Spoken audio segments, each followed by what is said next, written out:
Big boss മലയാളത്തിന്റെ ചരിത്രത്തിൽ ശ്രദ്ധിക്കപ്പെട്ട ഒരു സീസണായിരുന്നു നാലാമത്തേത്. ഇപ്പോൾ നടന്നുകൊണ്ടിരിക്കുന്നത് ബിഗ് ബോസിന്റെ 6ാം സീസണാണ്. നടിയും നർത്തകിയുമായ ദിൽഷയാണ് സീസൺ 4 വിജയിയായത്. വിജയ് ദിൽഷയാണെങ്കിലും ബിഗ് ബോസ് മലയാളം സീസൺ 4 അറിയപ്പെടുന്നത് ഡോക്ടർ റോബിൻ രാധാകൃഷ്ണന്റെ പേരിലാണ്. കാരണം സീസൺ 4 മുഴുവൻ ചർച്ചയായതും ഷോ അവസാനിച്ച ശേഷവും വളരെയധികം വിവാദങ്ങളിൽ നിറഞ്ഞു നിന്ന മത്സരാർത്ഥിയും റോബിനാണ്.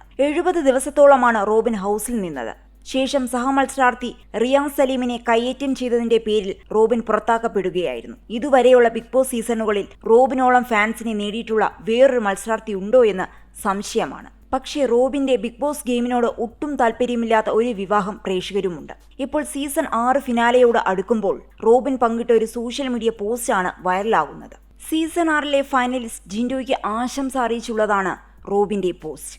നിങ്ങൾക്കത് സാധിച്ചു, അഭിനന്ദനങ്ങൾ ജിൻഡോ, ഫിനാലെ വീക്ക് എന്നായിരുന്നു റോബിൻ പോസ്റ്റിനൊപ്പം എഴുതിയത്.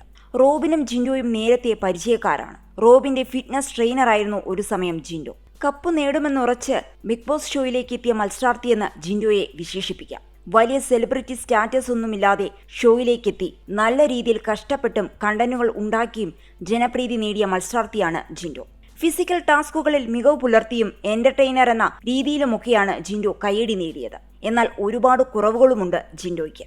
70-75 ദിവസത്തോളം ഷോയിൽ മികച്ച രീതിയിൽ പെർഫോം ചെയ്ത ജിൻഡോയുടെ പ്രകടനം ഷോയുടെ അവസാന ഘട്ടത്തിലൊന്ന് മങ്ങിയിട്ടുണ്ട് എന്നതും വസ്തുതയാണ്. ജിൻഡോ കപ്പുയർത്തിയാൽ നിത്യാഭ്യാസി ആനയെ എടുക്കുമെന്നൊക്കെ പറയാവുന്നതുപോലെ കഠിനാധ്വാനത്തിന്റെ ഒരു വിജയഗാഥയായി മാറുമത്. ഏതായാലും റോബിന്റെ പോസ്റ്റ് വൈറലായതോടെ നിരവധി പേരാണ് രസകരമായ കമന്റുകൾ ഫോട്ടോയ്ക്ക് കുറിച്ചെത്തുന്നത്. അതേസമയം കഴിഞ്ഞ ദിവസം Bigg Boss fancy dress show നടത്തിയിരുന്നു. ഇതിന്റെ ഫോട്ടോകൾ സോഷ്യൽ മീഡിയയിൽ വ്യാപകമായി പ്രചരിക്കുകയാണ്. ഗുസ്തിക്കാരന്റെ ലുക്കിലാണ് ജിൻഡോ എത്തിയത്.